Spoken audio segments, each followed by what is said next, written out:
As a final point for this video, we'll take a look at the doctrine of limited atonement. Out of the 5 points of Calvinism, as some would say, limited atonement is the one that is the least developed in the thought of Augustine. But again, that doesn't mean that the foundational elements of limited atonement can't be found in his writings.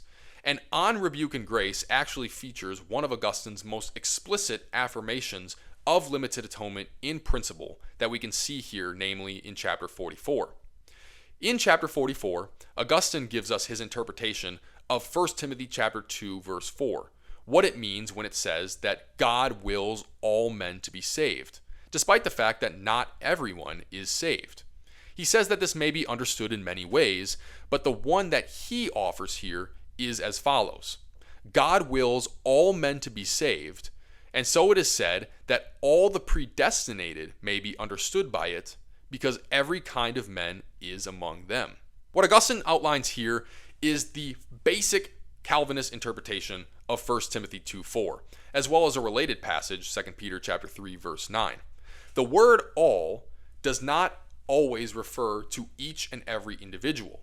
Rather, in cases such as this, the word all refers to all in a general sense. All tribes, all tongues, all nations are represented, but not each and every individual is represented. To substantiate his argument, Augustine uses 2 different illustrations. The first illustration comes from Luke chapter 11, verse 42, in which it is said that the Pharisees tithe every herb.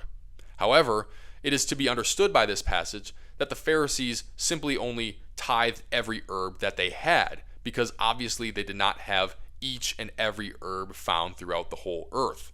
And as a second illustration, Augustine appeals to 1 Corinthians chapter 10, verse 33, in which the Apostle Paul says that he pleases all men in all things. Now, if the all men referred to each and every individual, it wouldn't make any sense at all, because obviously those who were persecuting Paul were not pleased with what he is doing.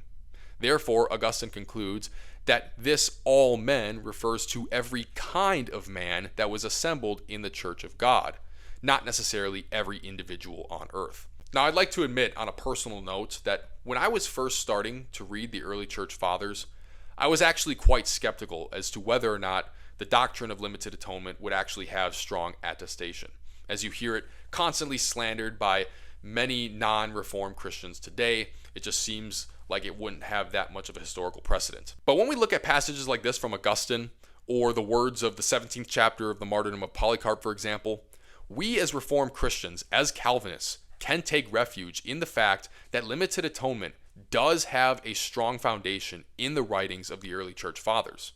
Whether it's explicitly affirmed like it is in the martyrdom of Polycarp, or whether or not its basic fundamental principles are found in works like On Rebuke and Grace, we can see that the idea of limited atonement is there in prevalent fashion, even if it wouldn't be worked out in its mature form in the way that we see in the Protestant Reformation. Further support for limited atonement in On Rebuke and Grace can be found in chapter 30, in which Augustine states that God makes those whom he redeemed by his blood everlastingly good. Now think about that for a moment. Those who are redeemed by the blood of Christ are also made everlastingly good. Again, even if Augustine isn't explicitly outlining limited atonement, you can logically deduce from this reasoning the doctrine of limited atonement. If God makes those whom he redeemed by his blood everlastingly good, and not everybody is made everlastingly good, then therefore that means not everyone was redeemed by the blood of Christ. Now, of course, because limited atonement is such a hotly contested doctrine, many are going to object to it, and there are a few words from On Rebuke and Grace that some may latch onto to make such objections, the first being found in chapter 20, in which it is stated that the children of God, as we already explored, have the potential to fall away because they haven't been gifted the gift of perseverance. This could indicate that Christ died for some of God's children that didn't end up being glorified in the end. However, as we've already pointed out in Augustine's doctrine of perseverance, there are side effects and negative consequences to his affirmation that some can fall away because they're not called according to the purpose. One of which includes the fact that some of God's children weren't really and truly his children because they didn't persevere until the end.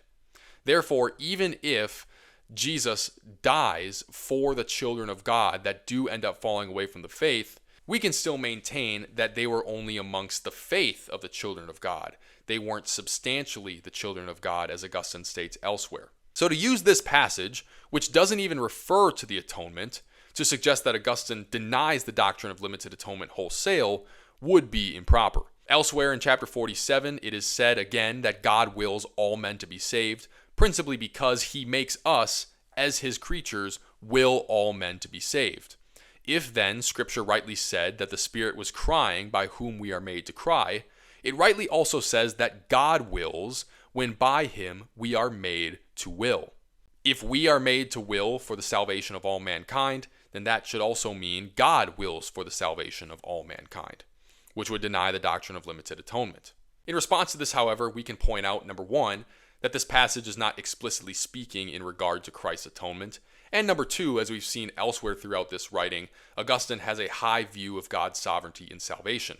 He gives irresistible grace to save men whenever he wills. He gives the gift of perseverance to keep them in that state of grace whenever he wills. And therefore, if God only applies these graces to specific individuals, we can also reason that God only applies the grace of atonement to the specific individuals he desires to save. The passage here states that God wills for all men to be saved, but again, we have to interpret what the word all means. Augustine interprets the word all, as we've seen in chapter 44, to refer to all kinds of human beings and not every individual. Thus, when it is said here that God wills for all to be saved, in accordance with Augustine's interpretation, there's no reason for us to believe that God wills for each and every individual to be saved, but rather that he wills that all kinds of people should be saved.